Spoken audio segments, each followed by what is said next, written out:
चोलिया चरकली बाहर पिया बढ़नी दिया बाबू तवला मिलत नहीं खेना थुनी दिया बाबू तवला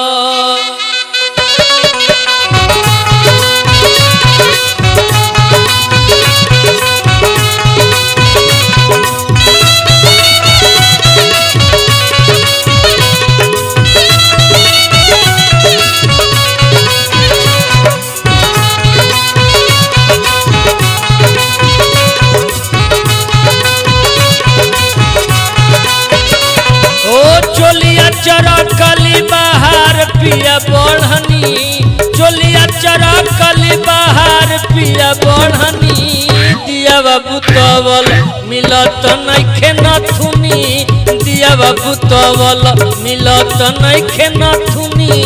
दिया बाबू तवल चोलिया चरकली बाहर पिया बढ़नी चोलिया चरकली बाहर पिया बढ़नी दिया बाबू तवल मिलत नइखे नथुनी दिया बाबू तवल मिलत नइखे नथुनी दिया बाबू तवल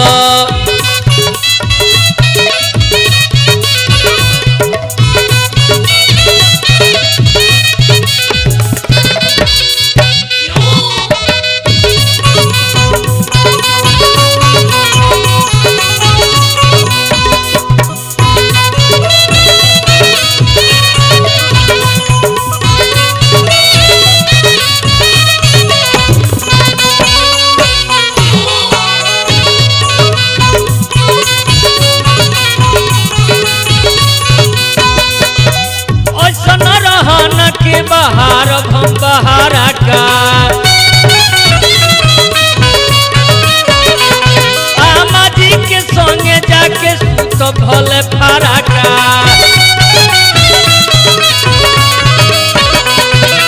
ऐसन रहन के बाहर हम बहारा का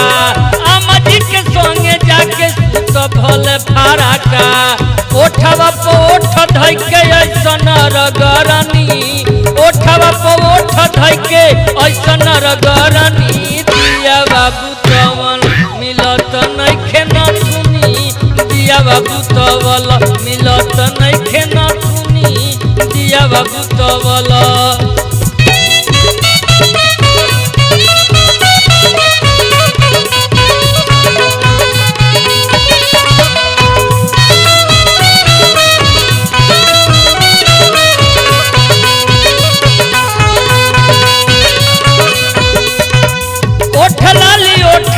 के ऐसन पोताई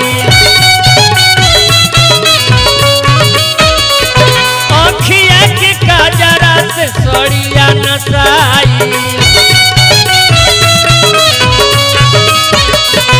ओठ लाली ओठवा के ऐसन पोताई अखिया के काजरा से सड़िया नसाई बाबा के दी हल्का हल्का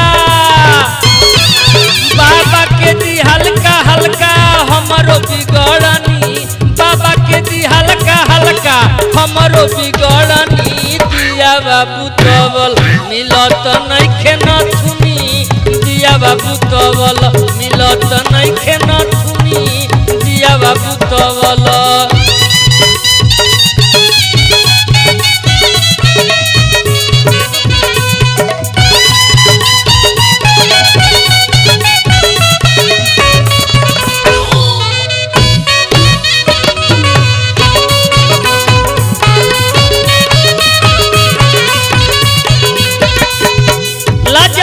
सासू जी से हंसी है जेठानी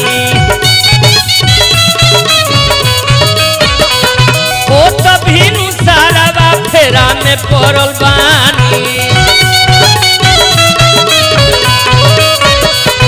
लाज लागे सासू जी से हंसी है जेठानी हो तभी सारा फेरा में पड़ल बानी छुई मुई भैनी पप्पू फेरा में पेरैनी छुई मुई भैनी पप्पू फेरा में पेरैनी